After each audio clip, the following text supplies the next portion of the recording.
खुलुमबाय दिनै 6 जानुवारि आं सिबिरानि ब्रह्म नोंथांमोनखौ आंनि एसबि बड' निउस चेनेलाव बयखौबो बरायबाय आसा खालामो नोंथांमोनहा खौरांखौ जोबजासे खोनासंलांगोन आरो खौरांखौ मोजां मोनोबा खौरांखौ शेयार खालामनायजों लोगोसे लाइक आरो कमेन्ट खालामगोन होननानैबो आसा खालामनाय थाबाय दानिया खौरांखौ खोनासंलांदो एन्ड्रइड फन बाहायग्राफोरनि थाखाय मोनसे गोनांथार सांग्रांथि थाबैनो नोंथांनि एन्ड्रइड मबाइल फननिफ्राय मोनथाम एप्सफोरखौ डिलीट एबा बोखारनानै ला बे मोनथाम एप्सफोरखौ एन्ड्रइड फननिफ्राय बोखारनानै लायाब्ला नोंथाङा खैफोदाव गोग्लैनो हागौ cyber security research centre CYRC नि रिपर्टनि बायदिब्ला बे मोनथाम एप्सफोरखौ रिमोट माउस आरो कीबोर्ड बाहायनो थाखाय इनस्टल खालामनाय जायो नाथाय बेफोर एप्सखौ फनाव इनस्टल खालामोब्ला हेकार्सफ्रा नोंथांनि फनाव थानाय मिडिया फाइल्स कन्टेक्ट्स आरो मेसेजफोरखौ नायनो हायो आरो कन्ट्रल खालामनोबो हायो आरो बेनि गेजेरजोंनो बेंकिं फ्रड खालामनानै नोंथांनिफ्राय गासैबो रांखौ लुथिनो हायो बे मोनथाम एप्सफोरानो जाहैबाय लेजि माउस PC कीबोर्ड आरो टेलिपेड बेनिखायनो गुगल प्ले स्टोरनिफ्राय बेफोर एप्सफोरखौ डाउनलड खालामदोंब्ला नोंथाङा थाबैनो बेफोर एप्सखौ डिलीट खालामनानै ला बमा बेरनायजों उन्दै बैसोनि रश्मि बसुमतारिया गाज्रियैनो जोखोम जादों सनितपुर जिल्लायाव जादों बे बम बेरनाय जाथाया गोजा गाबनि सिजों फाननाय थफ्लाखौ खननायावनो बमा बेरदों जायजों रश्मि बसुमतारिनि आखाइ थाइसे गैया जादों गुबैयै बे जाथाया सनितपुर जिल्लानि भालुकफुं रेलवे स्टेशननि साखाथियाव थानाय बान्दोरगुरि गामियाव जादों जाथायखौ लानानै रश्मि बसुमतारिनि बिमाया फोरमायथिनाय बायदिब्ला जाथाय जानाय समाव बिथाङा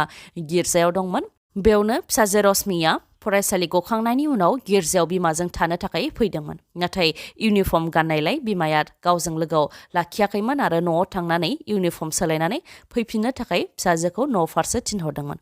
बिमा थिननाय बायदियै फिसाजोआबो न'आव गाननाय जोमनाय सोलायखांनानै बिमाजों थानो थाखाय गिर्जा फारसे फैफिनगासिनो दंमोन बेयावनो गिर्जा मोननायनि सिगांनो बे जाथाया जादों बेनि उनाव जाथायखौ नुनायफोरा रश्मि बसुमतारिनि आखाइ मोनसे गैला होननानै खौरां हरनायावसो मिथिनो मोन्दों होननानै फोरमायथिदों रश्मि बसुमतारिनि बिमाया जाथायखौ नुनायफोरा फोरमायथिनाय बायदिब्ला लामायाव गोग्लैनानै थानाय गोजा सिजों फाननाय थफ्लाखौ खननायावनो बे जाथाया जानो मोन्दों जायजों रश्मि बसुमतारिया गोब्राब जोखोम जादों जाथाय जानाय लोगो लोगो बिथांखौ तेजपुर मेडिकेल कलेजाव लांनाय जादोंमोन नाथाय गोब्राबथार जानायलाय GMCH आव दैथायहरनाय जादों होननानै फोरमायथिदों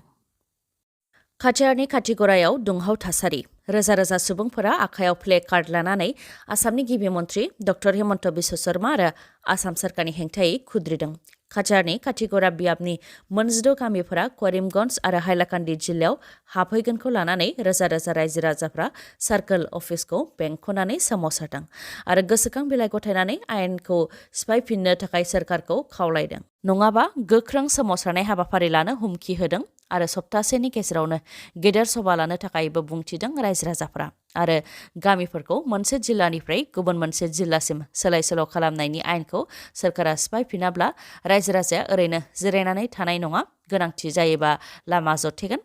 थै होगोन गुलि गावजागोन आरो जिउ होगोन होननानैबो खुद्रिदों सोमावसारग्रा रायजो राजाफ्रा काछारनि रायजो राजाफ्रा सोमावसारनायनि अनगायैबो बरपेटानि रायजो राजाफ्राबो आसाम सरकार आरो डक्टर हेमन्त बिश्व शर्मानि हेंथायै सोमावसारदों बरपेटा जिल्लानि माखासे गामिखौ बङाइगाव जिल्लायाव हरनायखौ लानानै खुद्रिदों रायजो राजाफ्रा बिथांमोनहा बुंथिदों दि बिजेपि सोरखारा ओनसोलनि सांग्रां सुबुंफोरजों लोगोसे MP आरो MLA रावबो दैदेनगिरिफोरनो मिथिहोआलासे बेफोर थांखिखौ लादों आरो खालि राजखान्थि मुलाम्फानि थाखायल' बिजेपि सोरखारा बेफोर थांखिखौ लादों जाय गनायथाव नङा होननानै खुद्रिदों रायजो राजाफोरा काजिरङा माहारियारि हाग्रामायाव दावबायारिफोरनि बाना थांनाय बोसोरनि अक्ट'बर नभेम्बर आरो डिसेम्बर दानाव हादरनि दावबायारिफोरजों लोगोसे गुबुन हादरनि गोबां दावबायारिफोरा काजिरङा माहारियारि हाग्रामायाव दावबायफैदों थांनाय बोसोर 2022 मायथाइनि अक्ट'बर नभेम्बर आरो डिसेम्बर दानावनो गासै 1,36,942 दावबायारिफोर फैदों जायनि मादाव 3,080,000 गुबुन हादरनिफ्राय फैनाय दावबायारिफोर आरो बे दान मोनथामावनो 3,41,03,500 रां मोननो हादों होननानै फोरमायथिबावनाय बायदिब्ला अक्ट'बर दानाव 27,000नि गोबां दावबायारिफोर फैदों नभेम्बर दानाव 40,000नि गोबां दावबायारिफोर फैदों आरो डिसेम्बर दानाव 66,000नि गोबां दावबायारिफोर फैदों जाय रेकर्ड ब्रेकिं अदेबानि गुबुन बोसोरनिख्रुइ बांसिन दावबायारिफोर फैदों होननानै फोरमायथिदों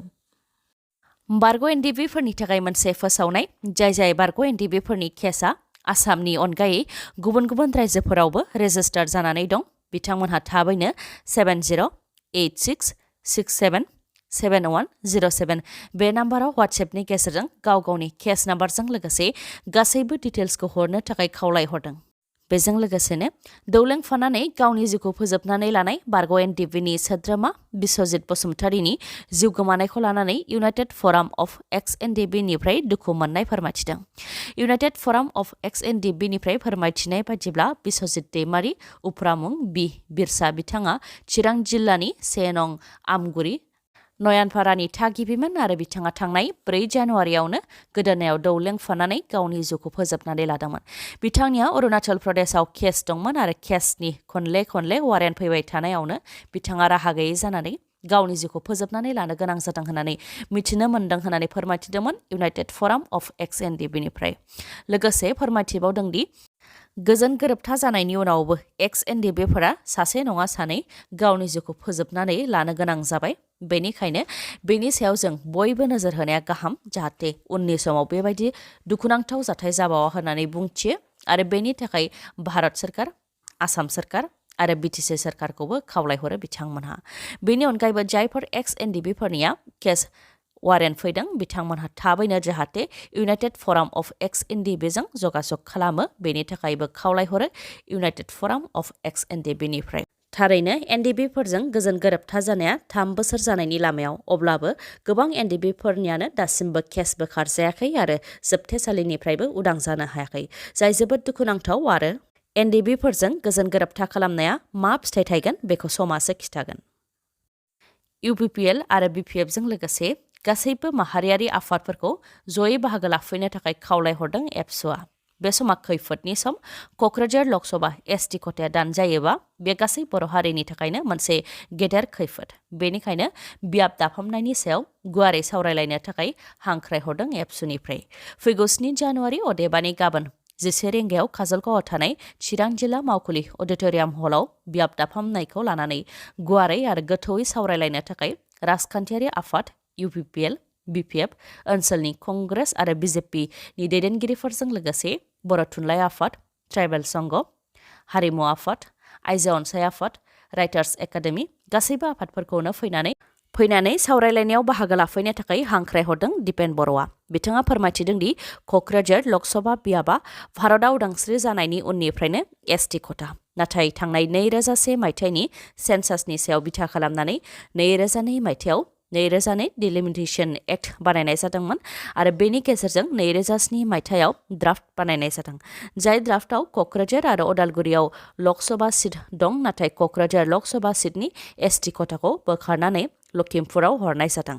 नाथाय क'क्राझारा बर' आरो ट्राइबेलनि मिरु, बेनिखायनो क'क्राझार लकसभा बियाबा जोंनि मान सन्मान आरो इयुन। क'क्राझार लकसभा बियाबनिफ्रायनो बर'निफ्राय एमपि देरहासारनो हानानै पार्लियामेन्टआव बर' ट्राइबेल सुबुंफोरनि मोनथायनि खोथा बुंहैदों होननानै बुंथियो दिपेन बर'आ। लोगोसे बुंथिबावदों दि आसाम सरकारा क'क्राझार लकसभा एसटि खथाखौ बोखारोब्ला बेखौ गनायनाय नङा। बेनि थाखाय भारतनि बिसायख'थि आय'ग, भारत सरकारनि नखर मन्थ्रि, गाहाय मन्थ्रि बिथांमोननो गोसोखां बिलाइ गथायखाबाय। जुदि बिथांमोनहा क'क्राझार लकसभा एसटि खथाखौ दोनफिनाबा बेखौ माब्लाबाबो गनाया आरो सुबुंखान्थिजों सोमावसारगोन होननानै बुंथियो दिपेन बर'आ। बेनिखायनो बेफोर गासैनिबो सायाव गुवारै सावरायलायनायाव बाहागो लाफैनो थाखाय गासैबो राजखान्थि आफादफोरजों लोगोसे माहारियारि आफादफोरखौबो खावलायहरो दिपेन बर'आ। बिटिआरआव गोबां खेब पिएमएवाइ न' होनायनि मुङाव जाख्ल'नायनि अजद सिखांदों। नाथाय गोबां अजद होनायनि उनावबो बिटिआर सरकारनि सिङाव थानाय माखासे भिसिडिसिफोराव पिएमएवाइ न'नि मुङाव दासिमबो जाख्ल'नायनि अजद होदों रायजो राजाफ्रा। फिन गसाइगाव ब्लकनि सिङाव थानाय तुलसिबिल भिसिडिसिआव पिएमएवाइ न' होनायनि मुङाव 2500 निफ्राय 3000 रां जाख्ल'नायनि अजद होदों रायजो राजाफ्रा आरो बिटिआर सरकारनि हेंथायै खुद्रिदों। आमिनखाता गामिनि रायजो राजाफ्रा अजद होनाय बायदिब्ला तुलसिबिल भिसिडिसिनि मासिगिरि सुबुर आली आरो सोद्रोमा केशब ब्रह्म बिथांमोनहा पिएमएवाइ न' होनायनि मुङाव